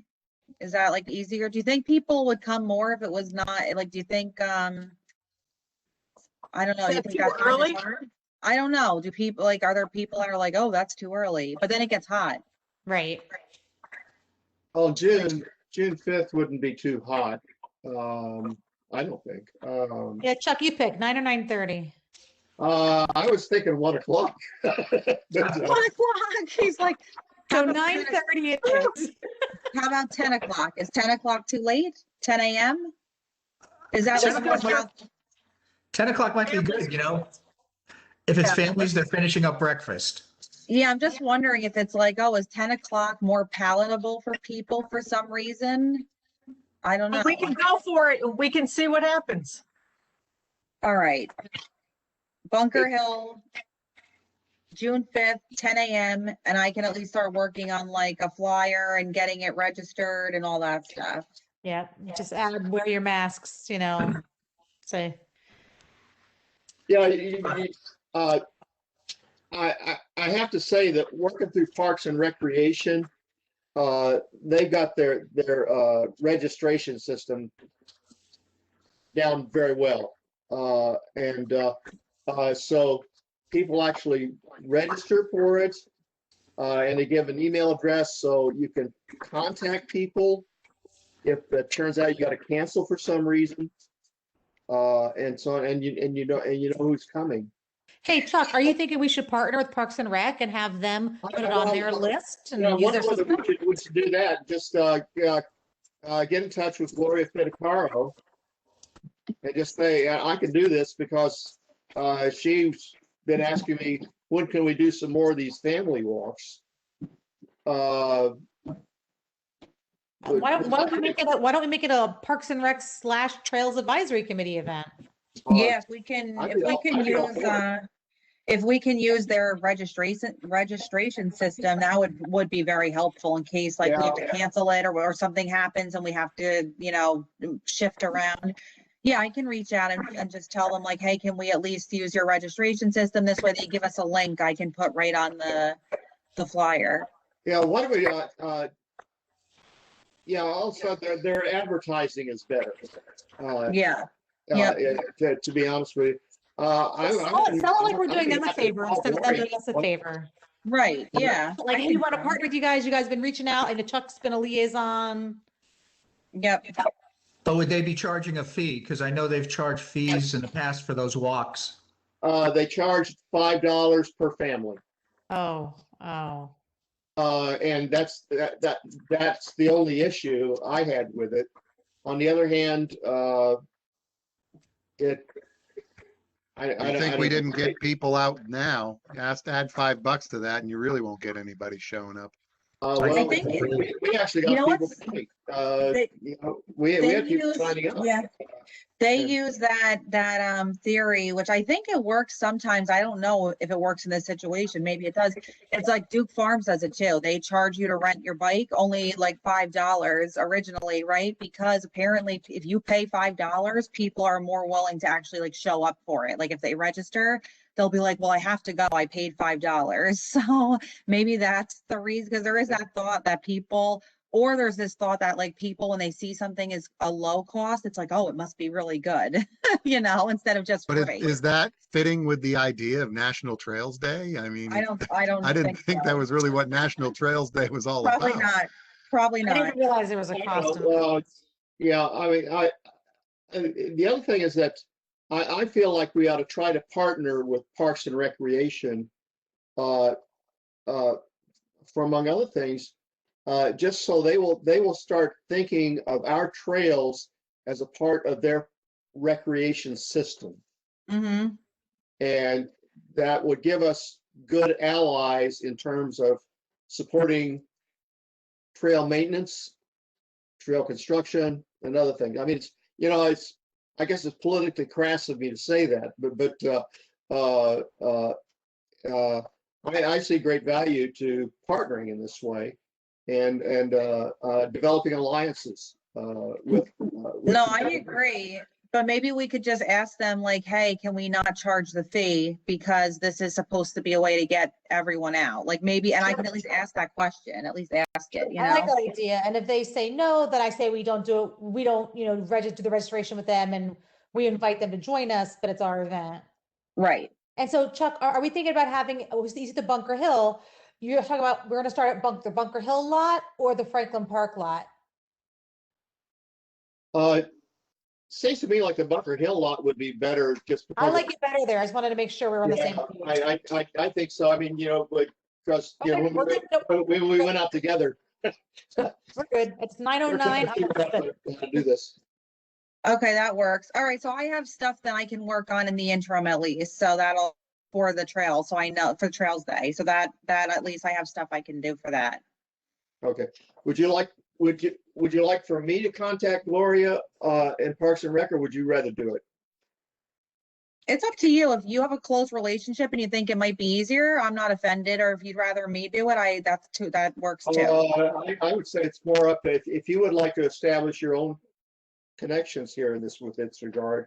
I think that would be great too. So. Okay, all right, I'll reach out. Okay, and I'll reach out. okay, Perfect. very good. Thank you, Great. guys. All right, motion to close the meeting. Oh, I'm sorry. Go ahead, Tara. I was just gonna say, do you want me to ask, I think Bill is still on the line. Do you want me to ask if he has any comments? Sure. Hi, Bill. Nothing at all. Thank you very much. All right, have a good night. Thank you. You too. Okay, so there's no other public, so. I'll make a motion to close the meeting. Second. Second. All those in favor? Yay.